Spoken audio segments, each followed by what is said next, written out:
은혜 받으실 하나님의 말씀은 출애굽기 15장 22절로 25절 말씀이 되겠습니다. 모세가 홍해에서 이스라엘을 인도하며 그들이 나와서 수르 광야로 들어가서 거기서 사흘 길을 걸었으나 물을 얻지 못하고 마라에 이르렀더니 그곳 물이 있어서 마시지 못하겠으므로 그 이름을 마라라 하였더라. 백성이 모세에게 원망하여 이르되 우리가 무엇을 마실까 하매 모세가 야훼께 부르짖었더니 야훼께서 그에게 한 나무를 가리키시니 그가 물에 던지니 물이 달게 되었더라.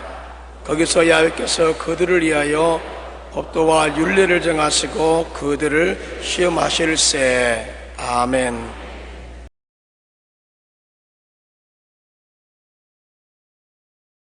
오늘 저는 여러분과 함께 변화의 능력 십자가라는 제목으로 말씀을 나누겠습니다.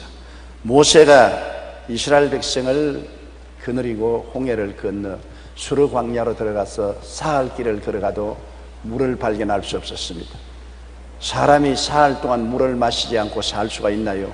입술이 트고 혀가 입천장에 붙었습니다. 물 달라는 소리가 아우성입니다.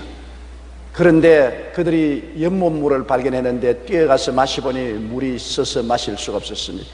물을 마신 사람마다 토하고 뒹굽니다. 그러고 통곡을 하고 울면서 모세야 우리에게 물을 달라, 우리가 물이 없어 죽겠다고 하니까 모세가 하나님께 기도하며 그 연못가에 있는 한 나무를 지시하시는지라 그 나무를 가지 꺾어서 연못물에 던지니 쓴물이 달아져서 마음껏 물을 마시고 기가를 해결했다는 말씀이 기록되어 있습니다. 이는 굉장히 의미심장한 말입니다. 왜냐하면 우리가 예수를 믿고 신앙생활로 들어온 것은 마치 홍해를 건너온 것과 같습니다. 마귀의 지배에서 벗어나서 홍해를 건너오는 것이 중생의 체험과 같습니다. 그래서 이 세상 광야의 길을 지나 천국 가나안 땅으로 들어가는데 이 광야를 지나는 동안에 우리는 별 도리 없이 많은 쓴물이 마음속에 생겨나는 것입니다.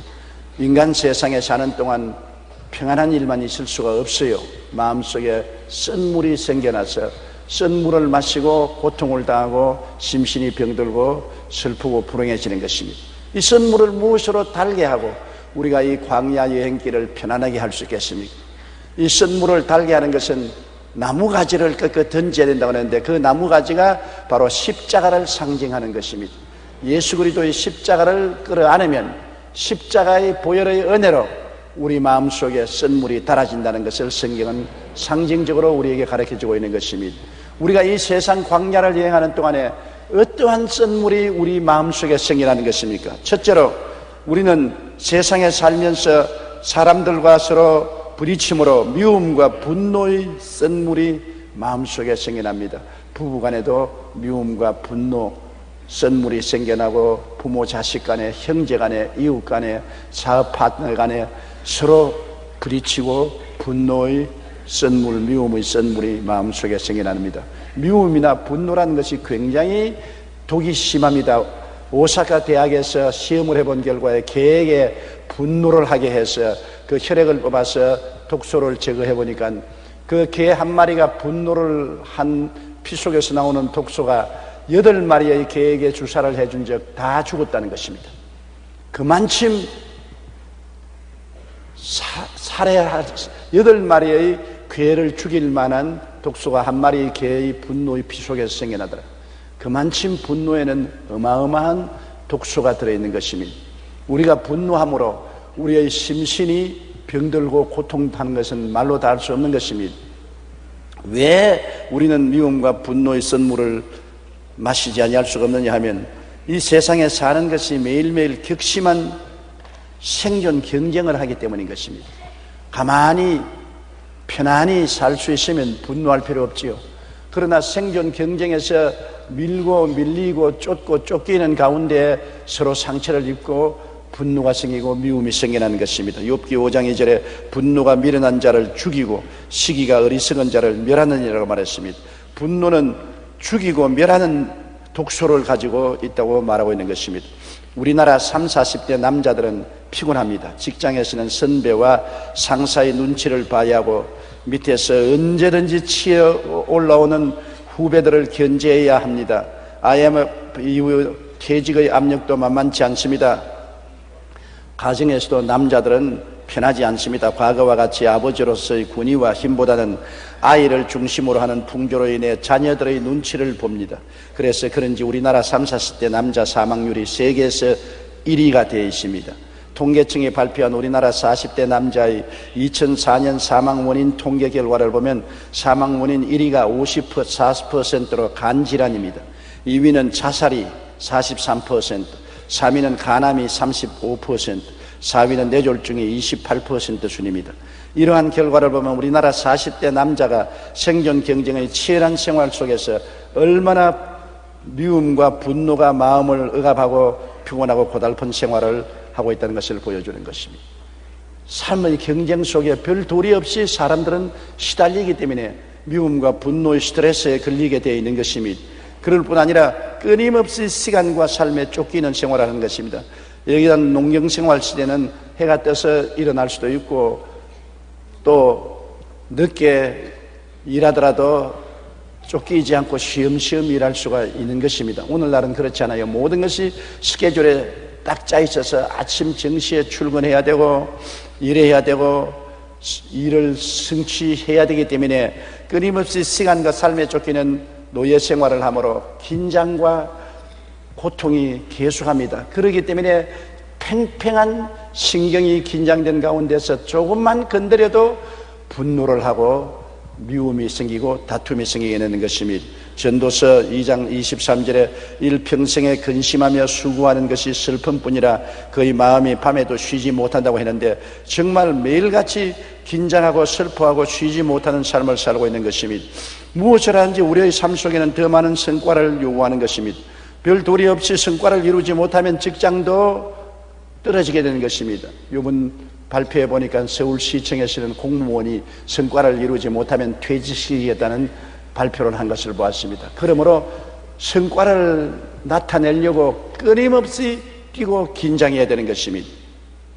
지난달 신문에서 직장인 1,735명을 대상으로 직장인 일중독 증후군에 대한 조사 결과가 실린 것을 보았습니다.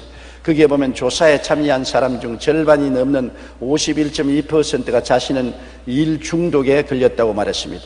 한국 사람들은 일을 많이 하기로 유명한데 OECD 국가 중 당연히 최고라고 합니다. 세상에서 일본 사람을 게을리 보이게 하는 유일한 민족은 한국 사람밖에 없답니다. 일에 대한 태도를 한국, 미국, 일본, 독일과 비교해 보면 한국의 일 중독 현상이 더욱 명확하게 드러납니다.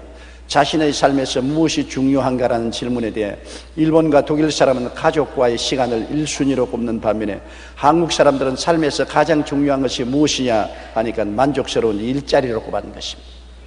그러므로 한국 사람에게는 자나 깨나 일밖에 없는 것입니다. 그러므로 그 일 가운데 다가오는 긴장과 스트레스로 말미암아 마음의 미움과 분노가 쌓여지는 것입니다. 그뿐 아닙니다.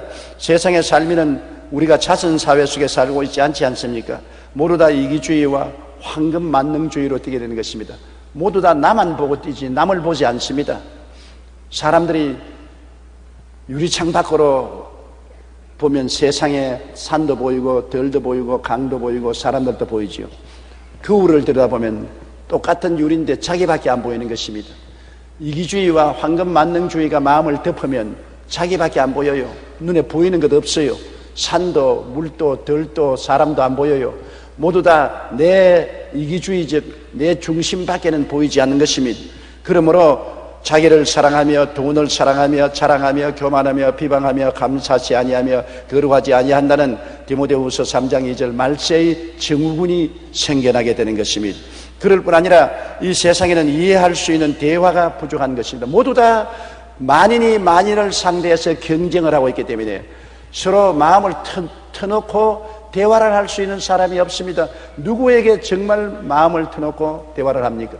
요사이 모 정치인을 보면 밑에 데리고 있던 비서가 온갖 고발을 다 하고 신문에 나오고 텔레비에 나오는 거 보니까 세상에 비서도 믿을 수 없는 세상에 살고 있는 것입니다. 누가 믿을 수 있습니까? 아무도 믿을 수가 없습니다.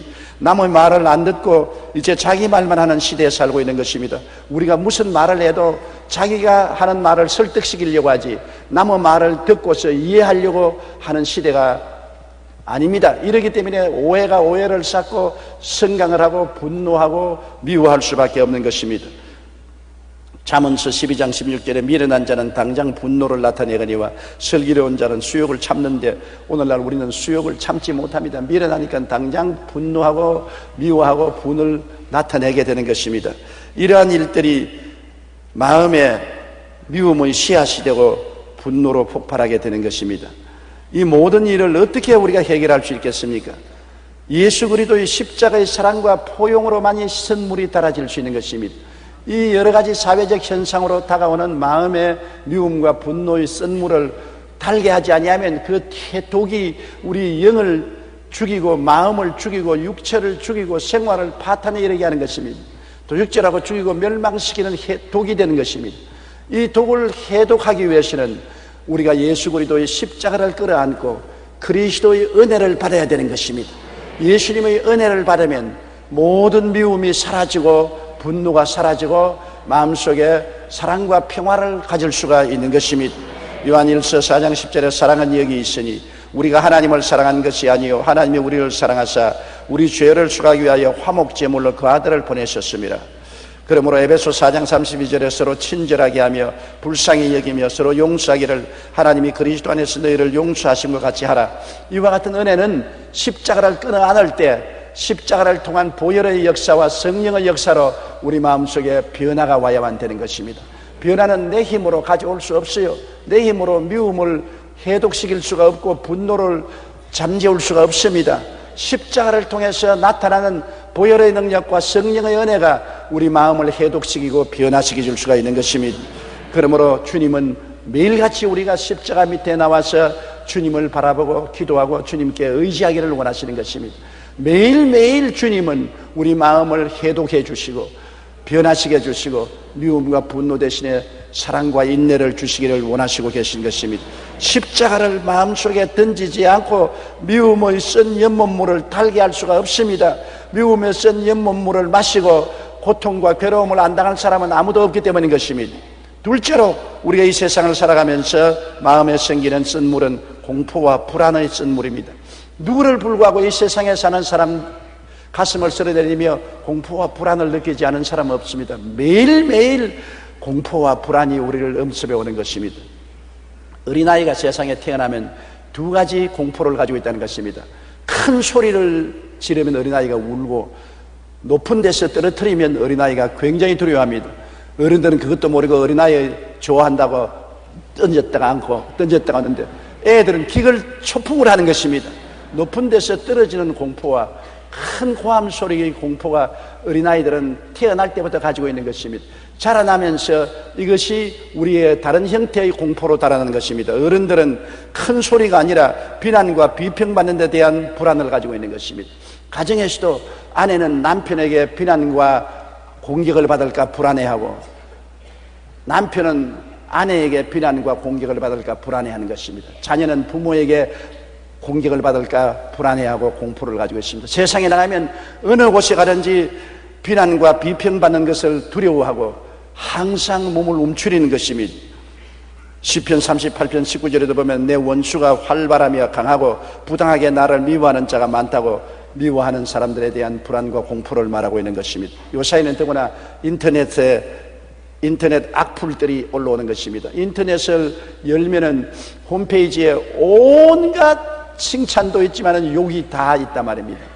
그 욕짓거리를 읽고 난 다음 아름다운 미모의 탤런트들이 세상을 하직할 정도로 좌절과 절망을 느낍니다. 좀 유명하다는 사람은 욕 얻어먹는 사람이 없어요. 욕을 태바지로 얻어먹습니다. 저도 저희 홈페이지에 들어가면 욕을 태바지로 얻어먹어요. 아예 거기에 구독살이 올라와야지 그걸 보고서 웃고 웃으면 사람 미쳐요. 그러므로 마음이 약한 젊은 여성들이 자기 홈페이지에 들어오는 온갖 악플을 읽고 난 다음에 좌절하고 절망하고 젊은 삶을 자살로서 끝맺히고 마는 비극이 있는 것입니다. 사람들은 다른 사람이 비난하고 비평하는 데 대한 굉장한 불안과 공포를 가지고 있는 것입니다. 그리고 또 이 세상에 살면서 인정받지 못하고 소외되고 버림받는 불안을 가지고 있는 것입니다. 사람은 혼자 살지 못하잖아요. 함께 삽니다. 집안에서나 이웃에서나 회사에서나 다 함께 사는데, 함께 사는 사람들 가운데서 인정을 받지 못하고 소외되고 버림받으면 어떻게 할까 하는 그런 불안이 굉장히 많습니다. 시편 38편 11절에 보면 내가 사랑하는 자와 내 친구들이 내 상처를 멀리하고 내 친척들도 멀리 섰나이다. 사람들이 자기를 멀리하고 소외시키고 인정하지 않을까 굉장히 불안하지요. 사람은 인정을 받으면 굉장히 좋습니다. 자기를 인정하는 자를 위해서 목숨을 버린다는 말이 있는 것입니다. 가정에도 그래요. 남편이 부인을 인정해주면 신바람이 나는 것입니다. 부인이 남편 보고 여보 당신 참 잘해 잘났다면 회사에 가서 하루 종일 우쭐대는 것입니다. 왜냐하면 인정을 받았다는 것은 굉장한 즐거움을 주는 것입니다. 고래도 칭찬하면 춤을 춘다는 말이 있지 않습니까? 고래도조차도 칭찬하면 춤을 추는데 사람들을 칭찬하면 하루 종일 기분이 좋지 않습니까? 지나가는 말 같지만은 보고 아유 굉장히 젊어 보이네요. 왜 이렇게 젊어 보입니까? 그러면 하루 종일 그 음성이 귀에 울리는 것입니다. 젊다, 너는 젊다, 너는 젊다. 체험해봐서 제가 알아요. 우리 성도들이 나를 보고서 아이고 목사님 요사이 젊어졌네요. 50대 같네요. 무슨 소리 그렇게 해요? 그러면서도 하루 종일 귓가에서 너는 젊다, 너는 50대다, 50대다. 그 여운이 남아있어서 기분이 보통 좋지 않다고. 사람들이 칭찬을 받고 인정을 받는다는 건 굉장한 삶의 기름 부음이 되는 것입니다. 그러므로 우리는 이 세상에 살면서 할 수만 있으면 이웃을 칭찬하고 인정하고 긍정적으로 말하는 습관을 들여야 되는 것입니다. 늘 남을 헐뜯고 비난하고 남의 결점을 잡는 것은 대단히 나쁜 습관이고 자기도 좋지 않고 남도 좋지 않습니다. 그러므로 사람들은 인정받지 못하고 소외되고 버림받는 불안을 가지고 있고 또 삶에 실패할까 패배할까라는 불안이 있습니다. 무슨 일을 하더라도 반드시 성공한다는 보장이 없기 때문에 혹시 실패하면 어떻게 할까 하는 살얼음 위에 걸어가서 얼음이 꺼질까 싶어서 겁나는 것처럼 불안증이 마음속에 가득하고 패배하면 어떻게 할까 두려움이 있는 것입니다. 욥기에 보면 욥은 동방에서 제일 가는 부자였지만은 그가 욥기 3장 25절에 내가 두려워하는 그것이 내게 임하고 내가 무서워하는 그것이 내게 미쳤다고 해서 항상 무서워하고 두려워하고 살았다는 것을 보여주고 있는 것입니다. 그뿐 아닙니다. 우리는 질병과 죽음에 대한 불안은 그림자처럼 다가오는 것입니다.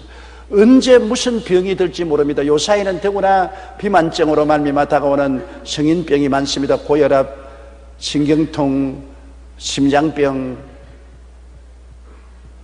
관절염, 암, 온갖 질병이 언제 내게 다가올지 모르는 것입니다. 질병에 대한 불안과 언제 죽을지도 모르는 그런 불안증이 있어서 모든 사람들은 죽음의 그림자 속에 살고 있는 것입니다. 그러므로 우리는 이 세상에 살면서 불안과 공포의 썬물을 늘 마시고 있는데 이 썬물을 청산해야 돼요. 매일같이. 불안과 공포의 썬물을 어떻게 청산합니까? 매일같이 십자가 밑에 나가서 주님을 바라보면 십자가를 통하여 주님께서 우리에게 부어주는 은혜와 사랑을 통해서 불안과 공포를 이길 수가 있는 것입니다.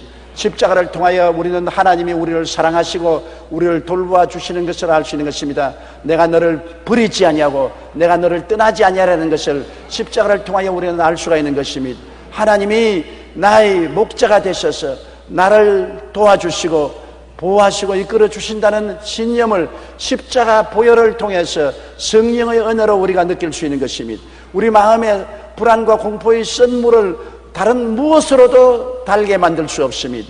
근원적으로 달게 만드는 것은 예수 십자가를 끌어안으면 내가 죄를 지었음에도 불구하고 못났음에도 불구하고 버림을 받아야 마땅함에도 불구하고 죄인은 그대로 못난 그대로 나를 품어주시고 사랑해주시고 하나님 자녀로 삼아주시고 은혜를 베풀어 주시는 하나님을 바라보게 되고 마음이 편안하고 잠잠해지는 것입니다. 내 힘으로 지어 먹어서 될 수 없습니다. 주님 십자가 밑에 나가서 내가 불안과 공포를 가지고 부르짖을 때 하늘에서 평화가 마치 군대가 도시를 점령하듯이 우리 마음속에 임하여 우리 마음을 점령해서 우리 마음속에 평안하게 되어버리고 마는 것입니다. 그렇기 때문에 매일 우리가 주님께 새벽 기도하는 것은 굉장히 중요하지요. 새벽에 나와서 주님께 부르짖음으로 마음의 불안과 공포를 다 잠재워버리고 넘치는 하나님의 평안을 가지고 하루를 살아갈 수 있는 행복을 느낄 수가 있는 것입니다. 히브리서 13장 5절로 6절에 내가 결코 너희를 버리지 아니하고 너희를 떠나지 아니하리라. 그러므로 우리가 담대히 말하되 주는 나를 돕는 자시니 내가 무서워하지 아니하겠노라. 사람이 내게 어찌하리요. 하나님이 나를 도우시는데 사람이 내게 어찌하리요. 마음속에 평안을 가져올 수 있습니다. 이것은 십자가의 은혜로 그렇게 될 수 있는 것입니다.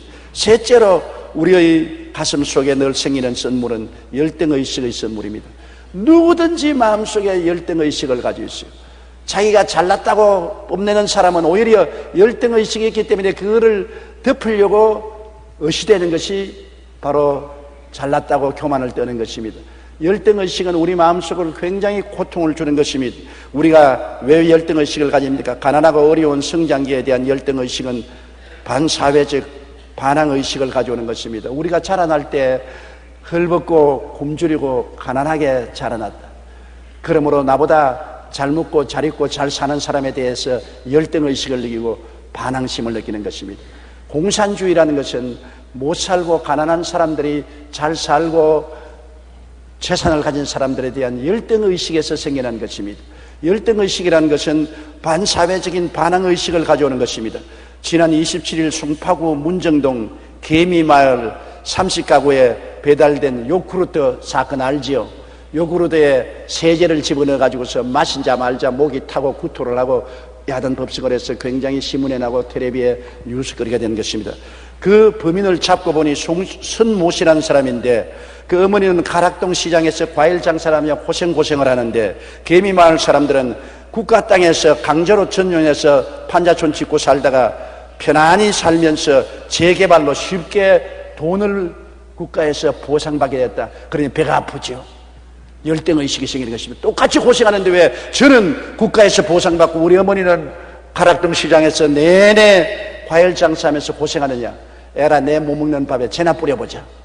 그래가지고서 개미마을 사람들에게 요구르트를 쫙 나눠주는데 또 공짜라고 먹은 게 큰일이죠. 공짜 없어요 여러분. 문을 열어보니까 문 밖에 요구르트가 공짜로 있으니까 좋다고 마셨다가 큰 변을 당한 것입니다. 가난하고 어려운 삶에서 생기는 열등의식이 사회적인 반항의식으로 나타나게 된 것입니다. 오스트리아의 작은 독재자로 불렸던 돌푸스 수상은 나치스에 의해 암살당했습니다. 한 번은 신문기자가 돌푸스 수상의 어머니를 인터뷰했습니다. 그 어머니 역시 키가 135cm의 단신이었습니다. 그녀는 자기 아들에 대하여 이렇게 말했습니다. 제 아들은 결코 야망을 가진 사람이 아니었습니다. 돌푸스는 소년 시절 목사가 되길 꿈을 가지고 있었어요. 그런데 주위에서 너처럼 키가 작은 사람은 어떻게 목사가 되겠냐고 놀려댔습니다. 돌푸스는 그때부터 열등감을 갖기 시작했고 결국은 열등감을 없애기 위해서 정치계로 뛰어들어가서 독재자가 되고 어마어마한 독재를 행했다고 말한 것입니다. 이처럼 열등감은 치유되지 못하고 남아있으면 성격과 기질에 영향을 미치고 다른 사람에게도 좋지 못한 영향을 미치게 되는 것입니다. 그뿐 아니라 우리는 열등의식을 가지는 것은 교육적 과정에 대한 열등의식인 것입니다. 지방대학을 나온 사람은 서울에 있는 대학에 나온 사람에게 열등의식을 느끼고 서울에 있는 대학에는 서울대학이나 고려대학, 연세대학을 안 나오면 열등의식을 느끼고 한국의 대학을 나온 사람은 미국의 대학 나온 사람에게 열등의식을 느끼고 학교 학문에 대한 열등의식이 굉장히 많습니다. 그래서 애라까지 그 조기에 입학을 미국에서 공부시키자고 초등학교, 중등학교, 고등학교 학생들을 미국으로 보내고 어머니는 미국 가 있고 아버지는 한국에 서고 기러기 아빠, 기러기 엄마가 돼서 태평양을 건너 목을 쭉 내밀고 꾹꾹꾹 그러다가 가정이 깨어지고 낭패 이러고 비극이 다가오는 것입니다. 이런 것은 모두 다 교육적 과정에 대한 열등의식인 것입니다. 사실은 이 세상에서 공부 많이 했다고 성공해서 살지 않습니다. 머리 좋다고 이 세상에 성공하고 살지 않습니다. 예수 잘 믿어야 성공하고 사는 것입니다. 하나님이 문을 열면 닫을 자가 없고 하나님이 문을 닫아 놓으면 열 자가 없는데 이 세상에 어떤 시골에 자랐을지라도 예수 잘 믿고 하나님 잘 섬기면 성령이 함께 계셔서 머리가 되고 꼴이 되지 않게 만들어주는 것입니다. 사람이 방향을 잘못 잡으면 안 되는 것입니다. 오해를 하면 안 되는 것입니다. 참으로 잘 사는 길은 하나님을 섬기는 길이고 지혜의 근본이 하나님을 알고 믿고 섬기는 것이 지혜의 근본인 것을 알아야 되는 것입니다. 그런데도 불구하고 교육적인 과정에 대한 열등의식으로 사람들은 오늘날 고통을 당하고 썬물을 마시고 있는 것입니다. 또한 외모에 대한 열등의식도 대단한 것입니다. 요사이 신문에 보니까 젊은 여성치고 성형외과를 찾지 않은 사람이 거의 없다고 말한 것입니다. 요사이 농담에 천당에 들어가는데 시간이 상당히 오래 걸린답니다. 왜냐하면 하나님 천사가 와서 들어오는 사람 신분 조사를 하는데 사진에 나온 거라고 본인하고 얼굴이 틀리니까 이거 틀리지 않느냐. 아이고 그때는 성형외과에 수술하기 전이고 지금 수술해서 틀립니다. 그걸 알아보는데 시간이 걸린다고 한답니다. 그만큼 많은 사람이 성형수술을 했습니다. 성형수술은 다른 사람 보라고 하는 것보다도 자기 마음의 외모에 대한 열등의식을 커버하려고 하는 것입니다. 며칠 전에 우리 집사람이 제게 와서 당신 가발 몇 개냐 그랬어요. 4개. 왜 4개나 가발을 만들었어? 젊을 때부터 머리가 조금씩 벗어지니까 한번 덮어보려고 만드는 것이 4개나 만들었다. 저조차도 거울을 들어보면 보기 싫거든. 머리가 벗어졌으니까. 더구나 텔레비에 나오는 머리는 번쩍거려서 정말 보기가 싫어요. 그래서 가발로 덮어보려고 하다가 성도들이 너무 웃어서 그만 못 덮었습니다. 사람들마다 자기 외모에 대한 열등의식을 가지고 있습니다. 날 좀 보소, 날 좀 보소, 동지 섣달 꽃본 듯이 날 좀 보소 할 정도로 자랑할 수 있는 사람은 극히 드뭅니다. 아무리 잘났어도 자기 얼굴의 어느 부분적으로 못난 것에 대한 열등의식을 가지고 있는 것입니다. 하나님은 사람을 외모로 보지 않습니다. 이새의 아들이 8명이 있었는데 사무엘이 하나님의 뜻을 따라 기름 부어서 그중 아들 중에 한 사람에게 왕을 만들려고 하는데 이새가 사무엘에게 7 아들만 데려왔습니다. 첫째 아들, 와 잘생겼다. 하나님이 아니야 버렸다. 둘째 아들 사무엘이 보니 와 이 왕이 될 만하구나. 하나님이 버렸다. 셋째 아들, 와 이놈도 잘생기는데 하나님이 그놈도 버렸다. 7째까지 나왔는데 하나님이 다 버렸답니다. 그래서 사무엘이 이새에게 물었습니다. 또 아들 하나 없느냐? 하나 있기는 있지만 그거는 우리 집에서 아주 못난 놈이에요. 별 볼 일 없어서 내가 아예 데리고도 안 나왔어요. 그놈은 저 산에서 지금 양을 치고 있습니다. 그런 말 하지 마세요. 걔를 데리고 오세요. 그래서 다윗이 별 볼 일 없다고 생각하는 아버지의 뜻에도 불구하고 데려와서 사무엘 앞에 서니까 하나님이 보아라. 이 사람을 내가 택해서 이스라엘의 왕으로 삼았으니 얘에게 기름을 부어라. 하나님은 사람을 외모로 보지 않고 속 사람을 보는 것입니다. 외모가 아무리 잘나도 하나님은 속 사람을 보아서 속 사람이 합격 안 하면 외모가 무슨 소용이 있습니까? 하나님께 잘 배워야 출세를 하고 성공을 하고 행복하고 잘 사는 것이지 사람에게 잘 배워봤자 별 소용없지 않습니까? 사무엘상 16장 7절에 야훼께서 사무엘에게 이르시되 그 용모와 키를 보지 말라. 내가 이미 그를 버렸노라. 내가 보는 것은 사람과 같지 아니하니 사람은 외모를 보거니와 나 야훼는 중심을 보나니라. 그 다음 또 우리가 이 세상에 살면은 국가적인 열등의식이 있습니다. 우리는 오랜 세월 동안 5,000년 역사 가운데 수없이 중국 사람들에게 침략을 당하고 중국의 지발을 받았기 때문에 중국에 대해서 국가적인 문화적인 열등의식을 늘 가지고 있습니다. 거기에다가 일본에 36년 동안 지배를 당했으므로 언제나 일본에 대해서 열등의식, 좌절감을 가지고 있습니다. 그래서 3.1절만 되면 일본에 대해서 분노를 퍼붓고 8.15만 되면 분노를 퍼붓습니다. 그러나 우리가 이러한 유아적인 분노를 벗어버려야 되는 것입니다. 열등의식과 좌절감, 국가적인 열등의식과 좌절감을 늘 품고 살면은 여러분 성공하지 못합니다. 열등의식과 좌절감은 자동차를 운전하는 사람이 백미러를 쳐다보는 것과 한 가지가 있습니다. 자동차를 운전하면서 자꾸 백미러를 쳐다보고 뒤에 뭐가 오느냐고 자꾸 보면 앞에 추돌하고 마는 것입니다. 뒤의 것은 잊어버리고 표대를 향하여 앞으로 나가야 되는 것입니다. 중국과 과거에 우리가 당했던 서름도 잊어버려야 되고, 이제는 일본에게 침략을 당해서 우리가 고통을 당했던 것도 잊을 때가 왔습니다. 1945년 8월 15일 아득한 옛날에 이미 지나간 역사적 한 사건인 것입니다.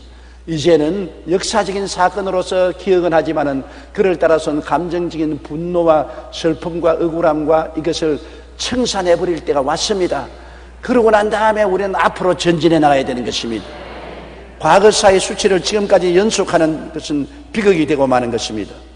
우리는 적은 민족이지만은 이스라엘이 적은 민족이라도 하나님이 이스라엘을 사랑하사 선택하니까 바벨로니아, 아수르와 메데파사, 로마 다 망해도 오랜 유구한 세월 동안 적은 이스라엘은 지금도 면면히 살아서 세계적인 우수한 국가와 민족으로 남아있는 것입니다. 신명기 7장 7절에 야훼께서 너희를 기뻐하시고 너희를 택하시면 너희가 다른 민족보다 수요가 많기 때문이 아니라 너희는 오히려 모든 민족 중에 가장 적으니라.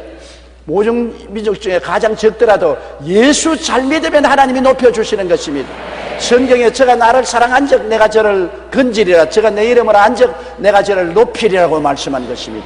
우리가 적은 민족이라도 우리가 예수를 잘 믿고 하나님을 잘 섬기면 하나님이 건지고 하나님이 높여주는 것입니다. 그렇기 때문에 역사적인 옛날에 대해서 열등의식이나 수치심이나 분노를 가지고 있어서는 안 되는 것입니다. 우리는 그러나 모두 다 이런 마음의 열등의식을 가지고 고통을 당하는데, 이것도 예수님 십자가 밑에 나와서 십자가를 끌어 안으면 하나님의 은혜와 보혈의 역사로서 다 씻어버리고 열등의식과 좌절감에서 벗어나야 되는 것입니다.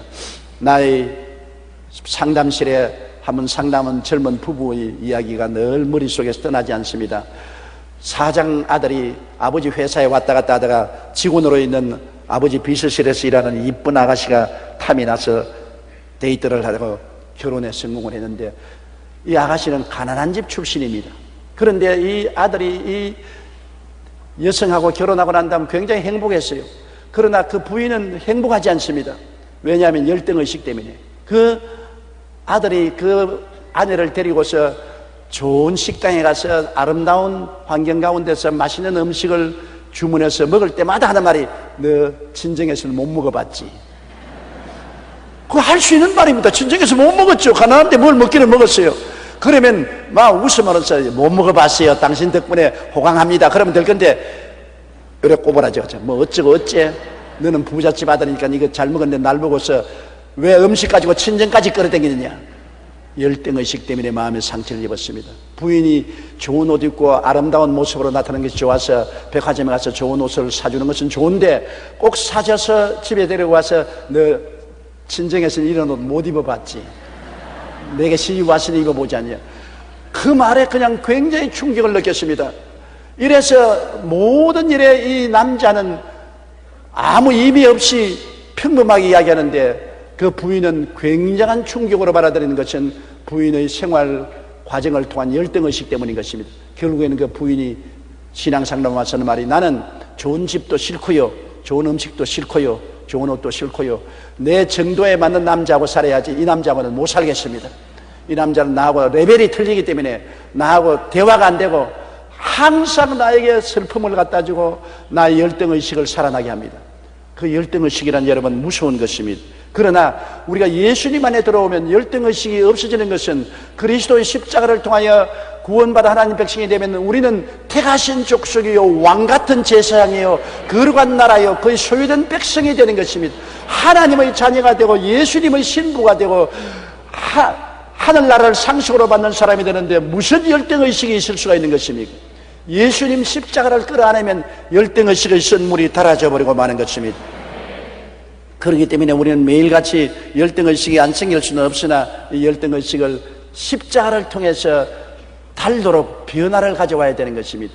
십자가를 통해서 은혜를 받고 보면 높고 낮은 것이 없어요. 교회에 와서 높고 낮은 것이 있습니까? 교회에 높은 사람이라고 해서 좋은 자리에 앉고 낮은 사람에서 낮은 자리에 앉는 것이 있습니까?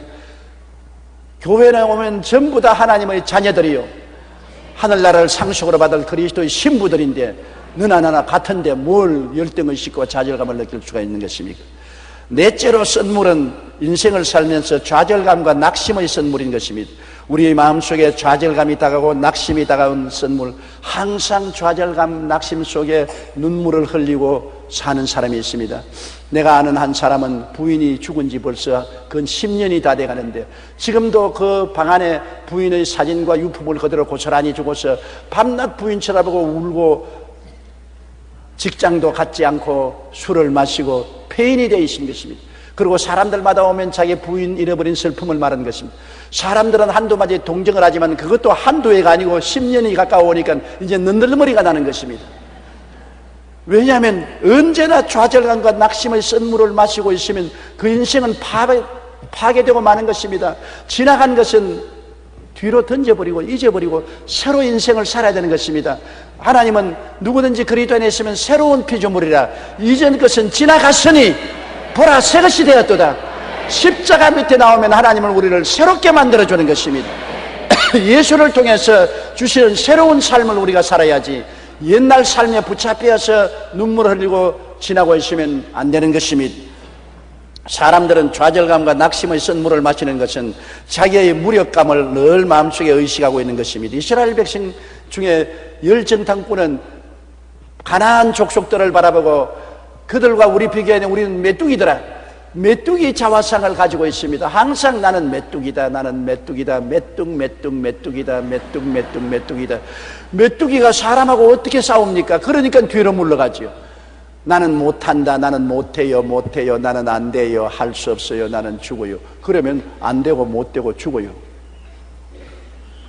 안 기뻐도 마음속에 나는 예수 그리스도를 믿고서 나는 기뻐요, 나는 기뻐요, 나는 기뻐요, 나는 기뻐요. 여러분 하루에 10,000번만 기쁘다고 해보십시오. 기쁨이 솟아나지.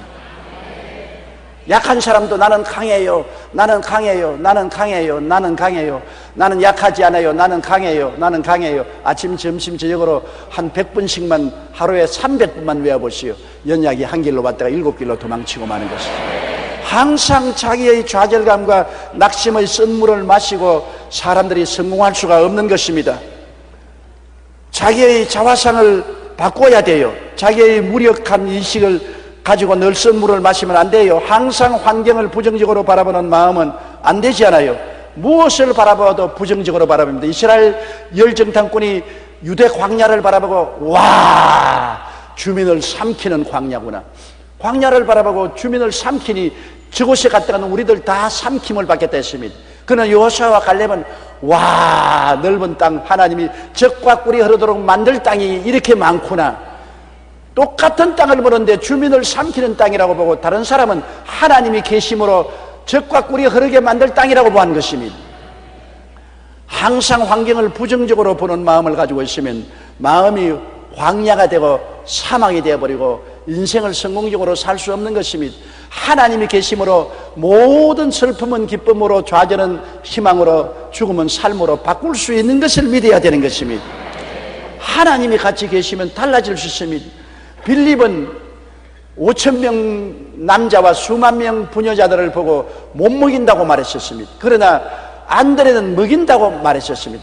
빌립은 광야니 못 먹이고 돈이 없으니 못 먹이고 사람이 많으니 못 먹이고 떡 살 곳이 없으니 못 먹인다 했으나 안드레는 그럼에도 불구하고 먹일 수 있다. 왜? 예수님이 같이 계시기 때문에, 예수님이 기적을 행하기 때문에 먹일 수가 있다고 생각하는 것입니다. 결국 빌립은 못 먹였으나 안드레는 보리떡 5개와 물고기 2마리로 먹였습니다. 여러분, 우리는 예수님 십자가를 끌어안고 예수님과 함께 있으면 주님이 모든 일에 기적을 행하시는 것을 믿어서 긍정적이 되어야 되는 것입니다. 우리의 마음속에 부정적인 환경을 바라보고 희망에 등 돌린 태도를 가져서는 안 되는 것입니다. 우리는 절대 절망해서 절대 희망을 가진 사람인 것입니다. 왜냐하면 예수님은 죽어서 절망 아닙니까?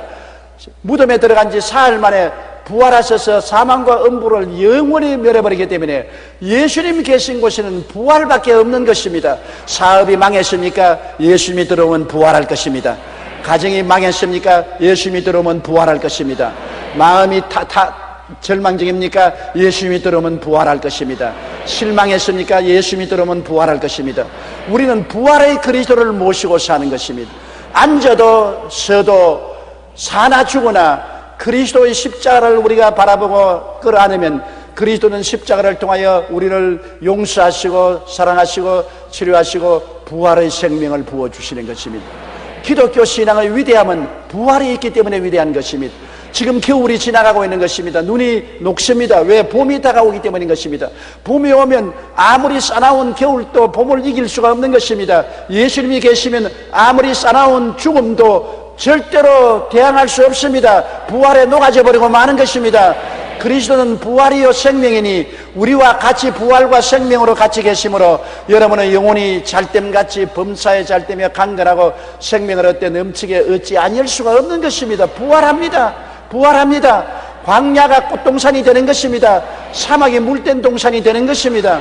왜? 주님이 부활한 능력으로 우리와 같이 계시기 때문인 것입니다.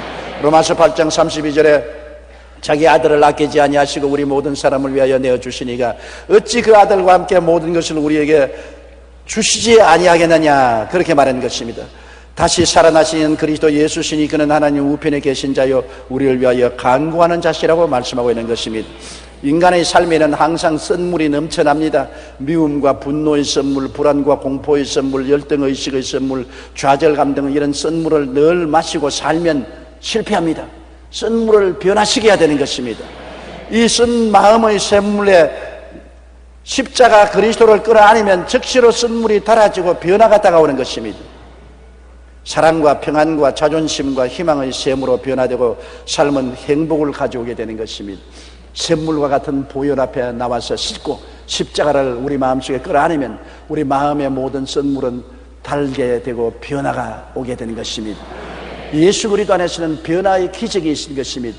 그리스도의 십자가는 우리에게 보혈과 성령의 능력으로 흑암에서 광명으로, 무질서에서 질서로, 죽음에서 생명으로, 죄에서 미로, 가난에서 부여로 변화시키는 기적을 나타내 주는 것입니다. 광야를 지나오면서 우리가 목이 말라 허덕이다가 쓴 물을 마시고 쓰러질 수밖에 없지만은 예수 십자가를 끌어안으면 모든 쓴물은 달아지고 우리는 기뻐지고 소망차게 되고 즐거워지고 용기 100배에서 승리적으로 살아갈 수 있는 것입니다. 십자가 무한 영광일세, 십자가 나를 위한 치료의 샘물인 것을 믿게 되시기를 주님 이름으로 축원합니다. 고개 숙여 기도드리겠습니다. 사랑이 많으신 우리 하나님 아버지요, 우리는 이 광야 같은 세상을 지나면서 별 도리 없이 매시마다 마음속에 쓴 연못물이 생겨납니다. 미움과 분노의 쓴물, 불안과 공포의 쓴물, 열등의식의 쓴물, 좌절감과 낙심의 쓴물이 솟아나고 쓴물을 마시고 우리는 좌절과 절망합니다. 내 아버지 하나님이시여, 이 쓴물을 마시지 않고 이 쓴물을 단물로 변화시키는 십자가를 끌어안게 도와주시옵소서. 십자가 앞에 나가서 주님께 부르짖으면 보혈의 능력과 성령의 권능으로 모든 쓴물은 달아지고 오히려 쓴 경험이 우리에게 축복의 단물이 된다는 것을 알게 도와주시옵소서. 예수님 이름으로 기도드립니다. 아멘.